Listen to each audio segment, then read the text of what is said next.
थे 1992, 1988, उन दिनों तो आप सोचिए कितनी बड़ी बात है। ये प्रचार किसी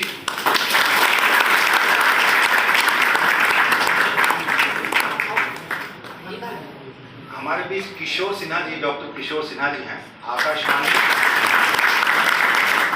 पटना के पूर्व निदेशक हैं, सेवानिवृत्त हैं, लेकिन बहुत ही अच्छे आवाज़ के धनी हैं और बहुत अच्छे स्क्रिप्ट राइटर हैं, रंगकर्मी हैं, कई किताबें हैं इनकी।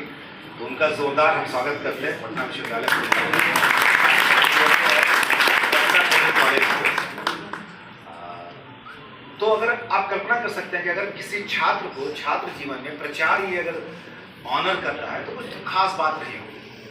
वो खास बात ये थी कि स्टूडेंट होने के साथ साथ ये जो एक्स्ट्रा एक्टिविटीज़ है जिसमें हम सब चाहते तो हैं कि हम सब कुछ उपलब्धि हासिल करें, लेकिन हम सब उसके लिए प्रयास कितना कम करते हैं, ये इनको देख के सीखा जा सकता है। ये जब पढ़ते थे बहुत ही अच्छे स्टूडेंट, साइंस कॉलेज में के स्टूडेंट, आप समझ सकते हैं, साइंस कॉलेज में दाखिला, पटना यूनिवर्सिटी में दाखिला जब हम लोग पढ़ते थे तो उसमें बड़ी गौरव की बात होती है। पटना के लोग उसमें नामांकन नहीं करा पाते थे, पटना के लोग, क्योंकि उनके नंबर कम होते थे। उसमें सबसे ज़्यादा नंबर लाने वाले लोग दाखिला पाते थे पटना यूनिवर्सिटी के किसी भी कॉलेज में, और साइंस कॉलेज में तो उसमें भी ज़्यादा मारा मारी। तो ये स्थिति थी कि जो सबसे ज़्यादा राज्य भर के नंबर लाते थे उनका दाखिला होता था। तो उस यानी कि अच्छे स्टूडेंट रहे होंगे स्कूल के। समस्तीपुर के कर्पूरी ग्राम के निवासी हैं। कर्पूरी जी जो पूर्व मुख्यमंत्री रहे राज्य के, वो भी इनको इतना मानते थे कि इन्होंने उनको अपने घर में रखा। जब पटना में इनके पास हॉस्टल अलॉट नहीं हुआ तो ये कर्पूरी जी के विधायक थे उस वक्त, उनके आवास में रहते थे। तो आप सोच सकते हैं गांव में भी कितना प्रिय थे सबके। क्यों? प्रतिभा थी, टैलेंट। तो कहते गांव में सुविधा नहीं थी पढ़ने की, उन दिनों और बिजली नहीं थी, स्कूलों की क्या स्थिति थी बताने की जरूरत नहीं है। फिर भी प्रतिभा अगर आपके अंदर है, आप अपनी मेहनत से आप कामयाबी हासिल कर सकते हैं, उदाहरण है। दूसरा, जब पटना यूनिवर्सिटी में आए, पढ़ सकते थे साइंस वर्ल्ड में, लक्ष्य होगा कुछ बड़ा बनने का। इन्होंने क्या किया? सेवा चुना, समाज सेवा। हम लोग राष्ट्रीय सेवा योजना में काम करते थे। इसी कॉलेज के प्रोफेसर सईदानंद के साथी उन दिनों यहाँ के प्रोग्राम ऑफिसर थे। हम ट्रेनिंग कॉलेज में पढ़ने से पहले उनसे जुड़ गए थे, इसलिए कि वो भी उसी विचार के थे। हम लोग सब उसी धारा के लोग हैं। साथी जी जो यहाँ के पूर्व प्रोफेसर रहे, रिटायर्ड प्रोफेसर है, अब उनका निधन हो गया 2 साल पहले, 15 जनवरी को निधन हो गया। लेकिन उनके नेतृत्व में हम लोग इतना काम किया एनएसएस में कि एनएसएस की उनका नाम पद्मश्री के लिए रिकमेंड हुआ। साथी जी का नाम पद्मश्री के लिए बिना किसी राशि के, बिना किसी पैसे के हम लोगों ने इतना काम किया कि उन्हीं दिनों 3 लोगों को नेशनल अवार्ड मिला 3 साल में। एक समय बिहार में 3 लोग टॉप किए थे आईएएस में, तो बड़ी चर्चा हुई थी। अब सोचिए जरा, जोड़िए 3 साल लगातार नेशनल यूथ अवार्ड विनर होते हैं हमारे पटना यूनिवर्सिटी के एनएसएस के वॉलंटियर। भारतवर्ष में कुछ युवाओं को चुना जाता है और 12 जनवरी विवेकानंद जी की जयंती पर उसे दिया जाता है प्रधानमंत्री जी के हाथ। वो नेशनल यूथ अवार्ड विनर 1994 में हमारे बाल लखेन जी। हर साल अपने देश में कुछ युवाओं को विदेश भेजा जाता है। एक साल चयन हो रहा था, इनका चयन हुआ और 4.5 महीने जापान में रह गया। यानी पूरी भारत की संस्कृति को जापान में इन्होंने, उस समय भी इतने ओजस्वी वक्ता थे कि हम लोग इनसे सीखते थे। आप थोड़ी देर बाद जब उनको सुनेंगे तो आप देखेंगे कैसे ही बोलते हैं। उसके बाद एक साथ देखिए इतना व्यस्त रहते थे। नौकरी जब इन्होंने अप्लाई करना शुरू किया है एमएससी में आते आते 4 जगह एक साथ नौकरी में आ गए। 4 जगह इनका लेटर आ गया, कॉल लेटर। इन्होंने आकाशवाणी को प्राथमिकता दी और आकाशवाणी पटना में, आकाशवाणी दरभंगा में, आकाशवाणी भागलपुर में, बनारस में, कई जगह पे कार्यरत रहे। मुझे इनके कार्यालय और घर पर भागलपुर में और बनारस में जाने का मौका मिला, क्योंकि हम लोगों से बहुत करीब रहे हैं। हम लोगों से बताया मैंने कि 6-7 साल मैं इनका सीनियर हूँ, फिर भी इतना इनके व्यवहार से सदन जी बता रहे थे कि हॉस्टल के हर लड़का सीनियर हो, जूनियर हो, लोकप्रिय है। क्यों? काम के बल पे। वीसी, प्रचार, सब इतना मान में है। ये सिर्फ ये उदाहरण है कि अगर आप एक्टिव हैं, काम करते हैं, थोड़ा सा ज्यादा है ना, कि थोड़ा ज्यादा कुछ अधिक करना है, जितनी एनर्जी हमको है, जितनी हम एपीसी 4 में पढ़ रहे हैं कि स्वयं की पहचान, इनको अपनी स्वयं की पहचान हो गई। इन्होंने आदर्श बनाया किसको? विवेकानंद जी को, जो कहते हैं उठो चलो तब तक चलते रहो जब तक कि तुम्हें लक्ष्य, उद्देश्य, मंजिल हासिल ना हो जाए। ये सब बातें उन्हीं दिनों ने मतलब बिल्कुल आप कह नहीं सकते कि ये पटना यूनिवर्सिटी के छात्र हैं। इस तरह का इनका हर टीचर, हर व्यक्ति इनको शहर का मंत्री, विधायक सब जाने लगा था। ये काबिलियत जो है ईश्वर के यहां से नहीं मिलती, ये पैदा करनी होती है। ये जो एनएसएस हमें बताता है, राष्ट्रीय सेवा योजना के माध्यम से, कि हम अगर हैं कुछ तो उसको लोगों को हमको पहुंचाना है, लोगों को जागृत करना, अपने लोगों के साथ शेयर करना है।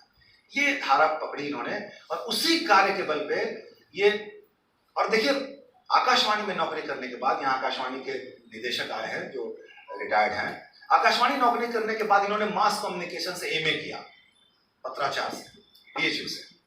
उसके बाद वही उन्होंने नेट किया और बीएचयू में जब बहाली आई, बीएचयू केंद्रीय विश्वविद्यालय है, हर टीचर का सपना होता है कि वहां पढ़े या वहां पढ़ाएं, वहीं उनकी नौकरी हो गई, ज्वाइन कर लिया, आकाशवाणी की नौकरी छोड़ गए। तेजपुर केंद्रीय विश्वविद्यालय में आई वैकेंसी, वहां चले गए। जब वहां जा रहे थे तो यहाँ बीएचयू वाले नहीं छोड़ रहे थे इनको, बीसी से इतनी जान पहचान हो गई कार्य के बल पे। जब तेजपुर में हो गया, तेजपुर में जब काम कर रहे थे, तब फिर एसोसिएट प्रोफेसर के लिए बीएचयू में निकला, यहाँ फिर अप्लाई किया मास कॉम में, और फिर यहाँ आ गए। उन्होंने नहीं छोड़ा उनको, 3 महीने की यहाँ के बीसी ने परमिट किया तेजपुर में रहने की, क्योंकि उस वक्त ये इस जोट फेस्टिवल करा रहे थे। यानी यूनिवर्सिटी में रहने के बाद भी, प्रोफेसर होने के बाद भी, आमतौर पे हम लोग थोड़ा आराम तलबी हो जाते हैं, नौकरी मिल जाता है, अब क्या करना, अब तो भाई लाइफ सेट हो गया। इन्होंने अब देखिए कितना, उसके बाद यहाँ आ गए। यहाँ इनके पास इतना काम होता है कि डर लगता है फोन कब करेंगे, लेकिन कॉल बैक करते हैं रात में 9 बजे, 10 बजे, 11 बजे जब घर आते हैं। बीच में बहुत काम होता है हम लोग के पटना यूनिवर्सिटी और पाटलिपुत्र यूनिवर्सिटी के मुकाबले, फिर भी लगातार काम करते हैं। एक जो इन्होंने वर्ल्ड रिकॉर्ड बना रहे हैं, इसकी चर्चा जरूर सुननी चाहिए आपकी। जब कोविड पीरियड था, जब लोग घर में बैठे हुए थे, इन्होंने भारत सरकार युवा मंत्रालय के सौजन्य से ऑनलाइन अखिल भारतीय संगीत युवक सम्मेलन शुरू किया। हर सप्ताह सोमवार को 6 बजे होता है। देश भर के यूथ 3 लोगों का कार्यक्रम हर सप्ताह होता है, और ये 1 नहीं 2 नहीं 96 कार्यक्रम वो कर चुके हैं। 4 सप्ताह बाद वो 100 का आंकड़ा छुएगा, और इनकी कोशिश है कि 125 तक, यानी 125 एपिसोड, ये अपने आप में अद्भुत कार्यक्रम है देश में या दुनिया में कहीं भी, कि संगीत का इस तरह का युवा संगीत सम्मेलन ऑनलाइन चल रहा है। हमको भी 2-3 बार उसमें मौका मिला जुड़ने का। ये करते हैं, 2-4 एक्सपर्ट बुला लेते हैं, वो अध्यक्षता कराते हैं, 3 लोग, लड़का हो लड़की हो, एकदम छोटे छोटे यूथ, गाते हैं, बजाते हैं, नृत्य करते हैं, ऑनलाइन ही सब चलता है, और देश भर के लोग जुड़े होते हैं, विदेश के भी लोग जुड़ते हैं, नॉर्थ ईस्ट से लेके पूरा देश जुड़ता है। कहने का मतलब लगातार इस तरह से काम करके इन्होंने अपनी जो पहचान बनाई है, वो सचमुच अनुकरणीय है हम सब के लिए, जो हम सब कल को जाके स्कूलों में टीचर बनेंगे और बच्चों के मेंटर बनेंगे। हम बच्चों को बताएंगे कि आप अपना व्यक्तित्व कैसे गढ़े हैं।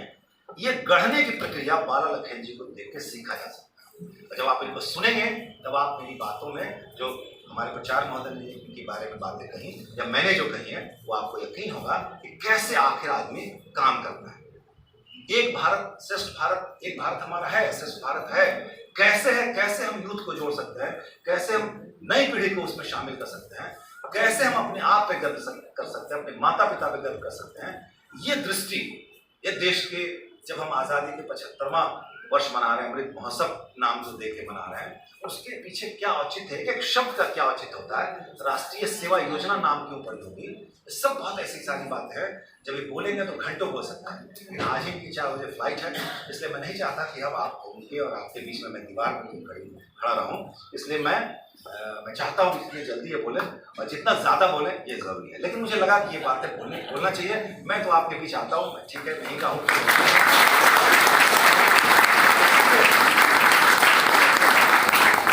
ऋषिकेश जी से ये अधिकार लेते हुए मैं सीधे बाला लखेन जी को आपके सम्मुख पेश कर रहा हूँ। एक जोरदार तालियों के साथ।